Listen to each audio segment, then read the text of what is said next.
Hi, greetings for May. In each newsletter, I try and include a few ideas to support the body, the mind, and the soul, as well as some astrological information for the month. Note that I'm wearing blue, which is the colour for the throat chakra governed by Taurus. Now, Taurus energy in the southern hemisphere means we're also retreating into autumn, and so we can make some conscious adjustments as to how we choose to conduct our lives with this prevailing energy. There's a little about how meditation can actually create changes in the brain and as well as influence our behaviour, positively of course. I've also reread Death by Food Pyramid, and I highly recommend this to help inform you about how to interpret the data about food choices with which we're inundated and how to choose wisely for your body. Still with the body, I've found some disturbing data about alcohol and obesity in Australia, which we can change. A recent experience in my own community has focused my attention on the process of ageing, to which we're all committed. But we can modify that experience. And I have products that can help you. So if you're interested, let me know. One reader of my blogs has requested that I provide an audio version. So here you are, here's a YouTube version for the month of May. So enjoy your May musings and share with your friends. So let's start with the astrology for May. On Sunday we have a new moon in earthy Taurus, reminding us that Taurus influences the way we manage our economics, our food, our agriculture and our environment, amongst other things. The new moon also has favourable connections with Pluto, Saturn and the South Node in Capricorn, providing really harmonious energy that helps keep us in our patterns of behaviour that we've become accustomed to. But don't be fooled by those comfortable feelings that we've enjoyed, because we must remember that Uranus has just entered Taurus, and this will challenge us in many ways if we are fixed in our attitudes and our behaviours. So we can expect that as Uranus moves through Taurus over the next 7 years, that there will be changes in the way we manage our resources for our world to survive. And this will necessitate changes in ourselves and our personal attitudes. So be aware and alert for the changes that you need to make progress and prosper. New moon is traditionally the time for starting new projects and tasks, and this time the energy favours tasks that are related to your own personal property. Maybe there are repairs that need to be carried out. Taurus is related to sensual pleasures also, so grateful, fulfilling in intimacy, relaxing body massages, and maybe enjoying delicious and healthy food, in moderation of course.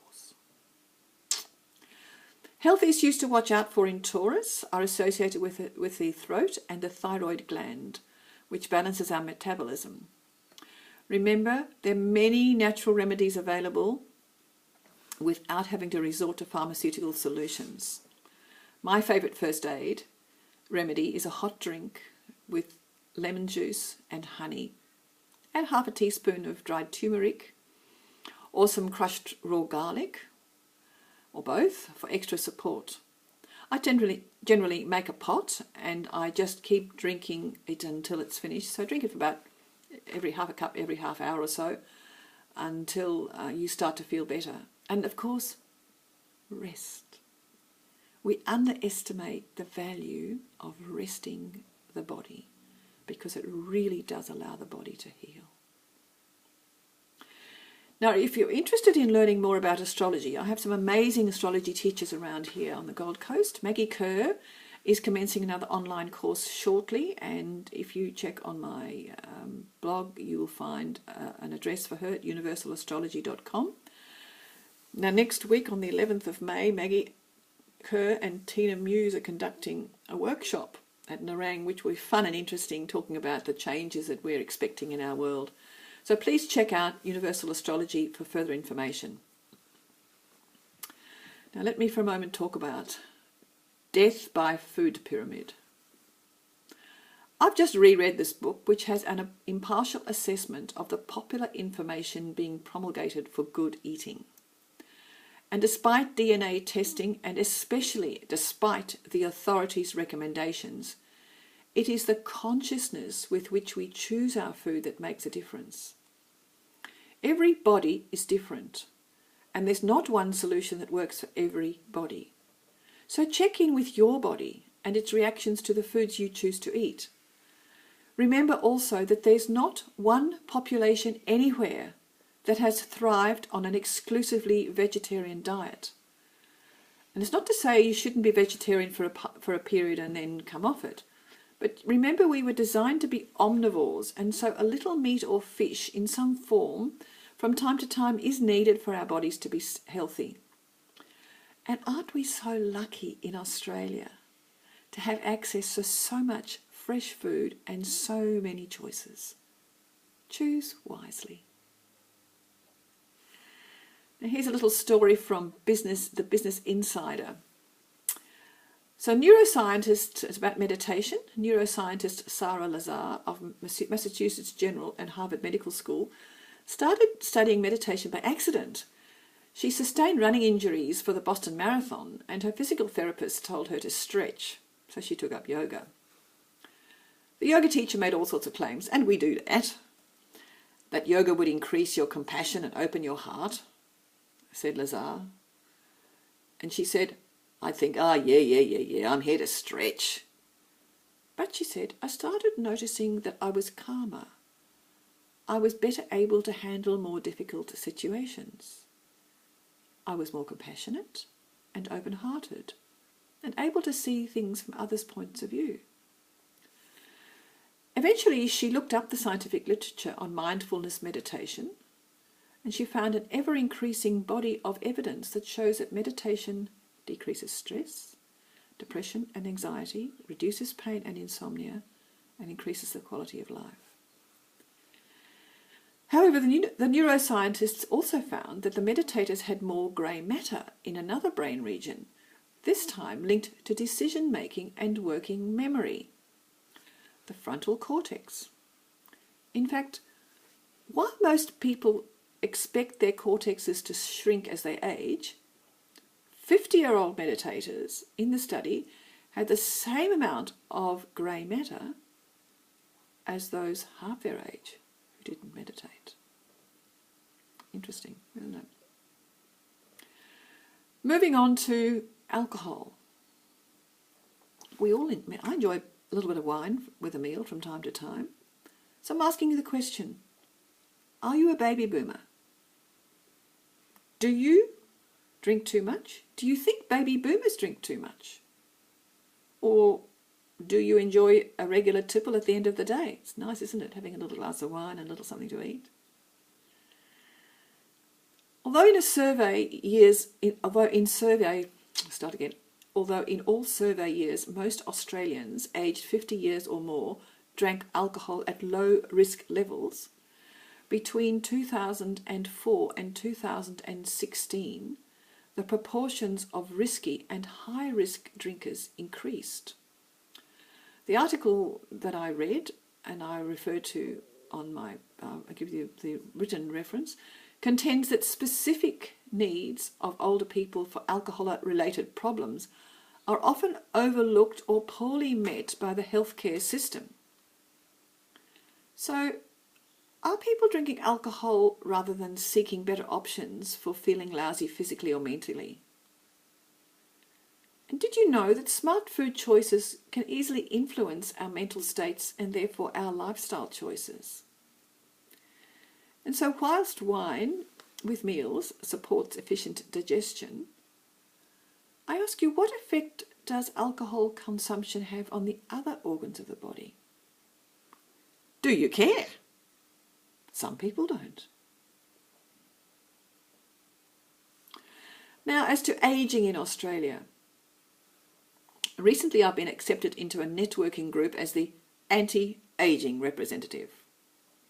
Well, maybe because I've had 70 birthdays, that's appropriate.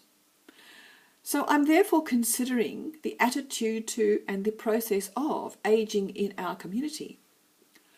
The research I'm doing is revealing that this is a very complex process and is influenced so much by our attitude and our expectations about being elderly.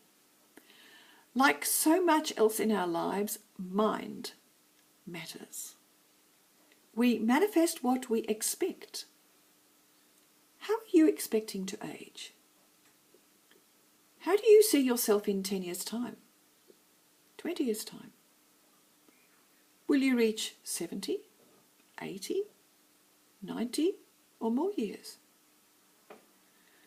It concerns me greatly to see that the statistics for being over 50 and obese and overweight indicates that 7 out of 10 Australians are in this category. We do not have to be there. We do have to make some changes to our lifestyles if we want to enjoy our mature years. I'm planning to conduct a short series online about aging and how we can actually influence that process. And we shall examine how we age, mentally, emotionally and physically, because it's not all about the body. And we shall explore what options we have to slow or influence that process. We shall discuss how we can all have a healthy and happy life as we progress through the autumn of our lives. And if you'd like to participate in this discussion, please contact me. Do you want to reduce your wrinkles? In fact, do you have wrinkles? Oh, I don't think I've got too many yet. But I tell you what, I'm continued to be delighted and astounded by the amazing products provided by New Skin. So many people have dry skin, especially in the winter. And dry skin contributes to the wrinkles that creep up and make us look older if we do not care for our skin. On May the 21st, there's a special on the Ultimate Mask Waterfall. And this is a lovely way to hydrate dry skin for both men and women. Let me know if you're interested. Just as a matter of interest, with discretionary spending softening according to the Reserve Bank of Australia, the choices that consumers make is important to people like me who have a direct selling business. I really appreciate those of you who do support me by investing in skincare and dietary supplements that really work. So if this is you, I thank you. Now that is all for this month's blog. Have a fabulous May.